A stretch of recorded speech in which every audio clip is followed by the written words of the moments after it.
Hello everyone. आज हम लोग ऑप्शन ट्रेडिंग स्ट्रेटेजीज में अपना तीसरा स्ट्रेटेजी जो कि लैडर स्ट्रेटेजी है उसके बारे में डिस्कस करेंगे कि लैडर स्ट्रेटेजी क्या होता है, इसको कैसे क्रिएट करते हैं। Ladder more than two strokes involve. जैसे कि हम लोगों ने देखा था कि रेशियो में एक लेग हम लोग खरीदते थे और दूसरा लेग हम लोग मल्टीपल्स में बेचते थे, वहां पे दो स्ट्राइक्स इन्वॉल्व होते थे। यहाँ पर दो से अधिक स्ट्राइक्स इन्वॉल्व होते हैं। यह रेशियो का एक्सटेंडेड वर्जन आप कह सकते हैं, यह रेशियो का ही एक एक्सटेंडेड वर्जन है और रेशियो से यह ज्यादा खतरनाक हो सकता है अगर इसको सही से मैनेज न किया जाए। अपने पोजीशन को लैडर बनाते कैसे हैं वो सबसे पहले समझते हैं कि हम लोग पहला दो स्ट्राइक जो होता है, जो हमारा पहला बाई स्ट्राइक है, दूसरा सेल स्ट्राइक है, वो दोनों हम लोग हमेशा 1:1 ही रखेंगे, जिससे कि हमारा एक तरह से बुल और बियर स्प्रेड क्रिएट हो जाएगा। और जो हमारा थर्ड लेग होगा, जो तीसरा स्ट्राइक हम लोग बेचेंगे, वो हम लोग अकॉर्डिंग टू एक्सपायरी कि एक्सपायरी कितना नजदीक है या कितना दूर है, एक्सपायरी में कितना टाइम बचा हुआ है, उस हिसाब से हम लोग थर्ड लेग को बेचेंगे और उसमें अपना मल्टीपल बढ़ाते जाएंगे। लेकिन जो हमारा फर्स्ट और सेकेंड लेग होगा वो हमेशा 1:1 ही रहेगा, जिससे कि अगर सेकेंड लेग के ऊपर बाजार निकलना शुरू हो जाए, सेकेंड लेग जैसे कि हमारा यहाँ पर 17,700 है इस एग्जांपल में, इसके ऊपर अगर बाजार निकलना शुरू हो जाए तो हमारा कंफर्म 200 रुपए का प्रॉफिट इसमें आ जाए, जो कि फर्स्ट और सेकेंड स्ट्राइक के बीच का डिफरेंस है। ठीक है, तो हम लोग सेकेंड स्ट्राइक को मल्टीपल नहीं रखेंगे, फर्स्ट और सेकेंड स्ट्राइक में हमेशा 1:1 ही रखेंगे, मतलब जितना खरीदेंगे उतना ही बेचेंगे। और थर्ड स्ट्राइक में आप लोग मल्टीपल कर सकते हैं अकॉर्डिंग टू द एक्सपायरी, कितना दूर या नजदीक है, कितना टाइम बचा हुआ है। मान लेते हैं कि मैं इसमें निफ्टी का एग्जांपल ले रहा हूं, निफ्टी में यह पोजीशन बना रहा हूं और मान के चलिए कि निफ्टी 17,300 के आसपास चल रहा है और उस समय मैं एक पोजीशन क्रिएट कर रहा हूं जिसमें फ्राइडे को यह पोजीशन मैं बना रहा हूं। फ्राइडे जैसा कि आप लोग जानते हैं कि जो एक्सपायरी हमारा आने वाला होता है उसका पहला दिन होता है, थर्सडे होता है। हर एक थर्सडे को, गुरुवार को एक्सपायरी होता है और अगला दिन जो फ्राइडे होता है वो फिर अगले एक्सपायरी का पहला दिन होता है। तो उस दिन हम लोग ज्यादा मल्टीपल नहीं बेचते हैं, क्योंकि मार्केट में एक तो अनएक्सपेक्टेड मूवमेंट का खतरा बना रहता है, उसके बाद 3 दिन जो बीच में छुट्टी होता है, मतलब फ्राइडे सैटरडे संडे, उस बीच में जो अनसर्टेनिटी बन सकती है या कुछ हो सकता है उस कारण से भी, और जो 3 दिन का हम लोग को इंटरेस्ट कैरी करना पड़ेगा, तो इस कारण से हम लोग फ्राइडे को पोजीशन कम रखते हैं, मल्टीपल जो सेल हमारा होता है वो कम रखते हैं, जिससे कि फंसना न पड़े पोजीशन में और हम लोग निकल सके आसानी से, जिससे कि मंडे को हम लोग अच्छी तरह से फिर से फ्रेश ट्रेड में इंटर कर सकें। तो फ्राइडे को मान लेते हैं हम लोग एक पोजीशन क्रिएट करते हैं जिसमें 17,500 का कॉल हम लोग एक खरीद रहे हैं, 17,700 का कॉल एक बेच रहे हैं और 18,000 का कॉल फिर हम लोग एक बेच रहे हैं। तो इससे क्या हुआ कि 200 पॉइंट का हमारा पहला तो एक बुल स्प्रेड क्रिएट हो गया, 17,500 प्लस हो गया, 17,700 माइनस हो गया और 18,000 वह हमारा एक माइनस है। यानी कि अगर 17,700 के ऊपर बाजार चलना शुरू हो गया तो हमारा 200 रुपया कंफर्म इसमें प्रॉफिट है, और अगर 18,000 तक बाजार जाके रुक जाता है तो भी इसमें हमको नुकसान नहीं है और 200 रुपया जो बुल स्प्रेड का प्रॉफिट है वो हमको मिलेगा ही। अब मान लेते हैं कि इसी पोजीशन को अगर मंडे को हम लोग कैरी करते हैं, कंटिन्यू करते हैं, तो हम लोग क्या कर सकते हैं कि जो थर्ड लेग है उसको हम लोग मल्टीपल को, सेल को बढ़ा सकते हैं। जो पहले 1:1 था उसको अब 1:1 कर देते हैं, ट्यूसडे को 1:2 कर देते हैं।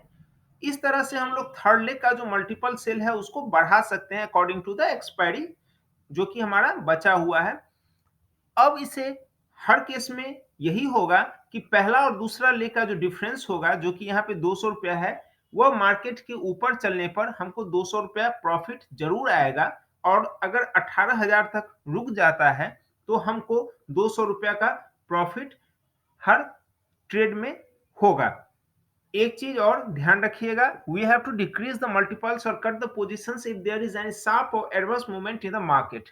अगर बहुत तेज मूवमेंट मार्केट में आ जाता है या आपका जो सेल स्ट्राइक है उस तरफ बाजार बहुत तेजी से बढ़ना शुरू हो जाता है, तो हम लोग को पोजीशन या तो काटना पड़ेगा या फिर अपने मल्टीपल जो सेल है उसको घटाना पड़ेगा।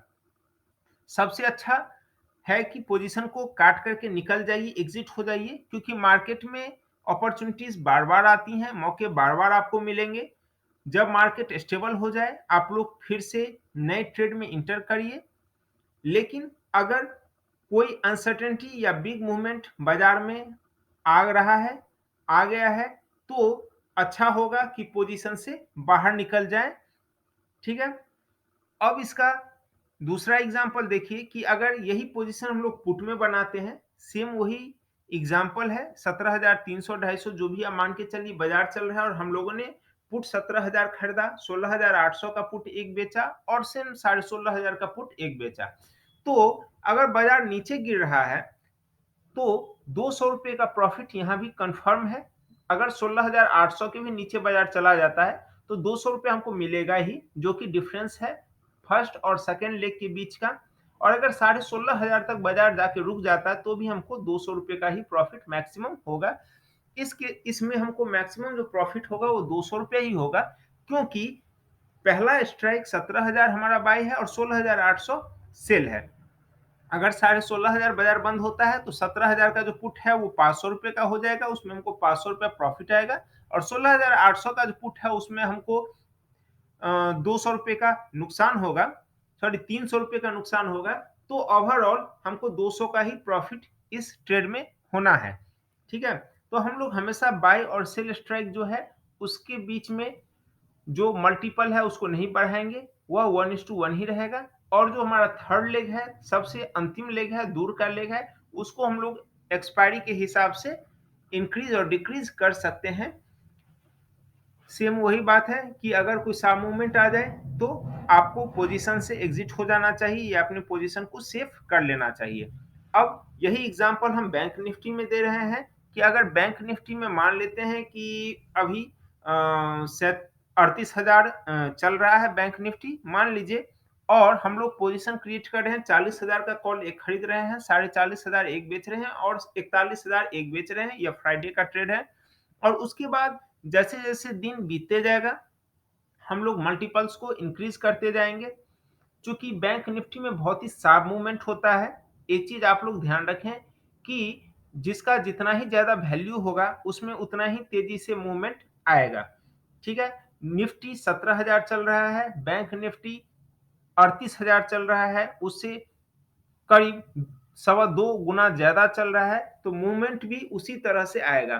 तो इसलिए हम लोग इसमें जो मल्टीपल हमारा सेल है, उसको कम रखेंगे, उस स्ट्राइक में हम लोग कम रखेंगे। जैसे कि हम लोगों ने वहाँ पे देखा निफ्टी में कि 1, डेढ़, 2, ढाई, 3 इस तरह से सेलिंग था, जो हमारा लास्ट लेग था। यहाँ पर हम लोग उतना नहीं बढ़ाएँगे, हम लोग मान लेते हैं कि रखते हैं फर्स्ट डे थर्ड लेग एक बेचते हैं, सेकंड डे 1.25 कर देते हैं उसको, फिर डेढ़ कर देते हैं। इस तरह से हम लोग इंक्रीज करते हैं कि मार्केट में अगर बहुत ही ज़्यादा अजीब मूवमेंट ना आ जाए, बहुत ही तेज मूवमेंट ना आ जाए, तो हम लोग को इस पोजीशन में कभी कोई प्रॉब्लम नहीं होगा और समय के साथ-साथ यह अच्छा प्रॉफिट देगा। तो इसमें भी आप देख सकते हैं कि 40,000 का कॉल प्लस है, 40,500 का कॉल माइनस है, जो कि हमारा फर्स्ट और सेकंड लेग है। तो फर्स्ट और सेकंड लेग के बीच का जो डिफरेंस है 500 रुपया, वह हमको हमेशा प्रॉफिट होगा ही 41,000 तक। 40,500 और 41,000 के बीच में अगर बाजार बंद होता है तो हमको मैक्सिमम प्रॉफिट होगा। यानी कि मैक्सिमम प्रॉफिट जो होगा हर हालत में वो केवल 500 रुपए का होगा, क्योंकि 40,000 हमारा प्लस है और 40,500 बिका हुआ है। इसके ऊपर कितना भी निकले हमको 500 रुपए का ही प्रॉफिट होगा। तो मैक्सिमम प्रॉफिट 40,500 के ऊपर और 41,000 तक होगा इस ट्रेड में। 41,000 से ऊपर जैसे बाजार निकलना शुरू होगा, हमारा प्रॉफिट कम होना शुरू हो जाएगा और एक लेवल के बाद जब बाजार बहुत ऊपर हो जाएगा तो लॉस लगना इस पोजीशन में शुरू हो सकता है, हो जाएगा। Again, same thing, we have to decrease the multiples or cut the position if any sharp of adverse movement in the market. Next put में भी सेम वही पोजीशन आप देख सकते हैं कि अगर मार्केट नीचे जाएगा और हमारा यह पोजीशन हो 36,000 का पुट हमने एक खरीद रखा हो, 35,500 एक बेच रखा हो और 35,000 थर्ड लेग या लास्ट लेग कहिए उसको भी हम लोगों ने बेच रखा हो, तो पहला और दूसरा लेग के बीच का जो डिफरेंस है, अगर मार्केट 35,500 और 35,000 के बीच में बंद होता है, अगर बाजार गिरना शुरू होता है और 35,500 और 35 के बीच में बंद होता है, तो हमारा मैक्सिमम प्रॉफिट इस पोजीशन में होगा और वो होगा 500 रुपए का। ठीक है, और 35,000 के नीचे अगर बाजार निकलना शुरू होता है, बाजार टूटना शुरू होता है, 35,000 के नीचे जाता है, तो फिर हमारा प्रॉफिट कम होना शुरू हो जाएगा और अगर बहुत नीचे जाता है तो फिर लॉस भी हो सकता है। तो लैडर में सबसे इंपॉर्टेंट जो है, जो सबसे जरूरी चीज ध्यान देने लायक है, वह है कि मार्केट आपके हिसाब से चले। अगर मार्केट में बहुत तेज कोई मूवमेंट आ जाता है, तो आपको अपना पोजीशन जो है वो या तो काटना पड़ेगा या आपको अपना जो सेल स्ट्राइक है या मल्टीपल जो सेल है उसको कम करना पड़ेगा, उसको घटाना पड़ेगा, जिससे कि आपको ज्यादा नुकसान ना हो मार्केट के एडवर्स मूवमेंट होने पर।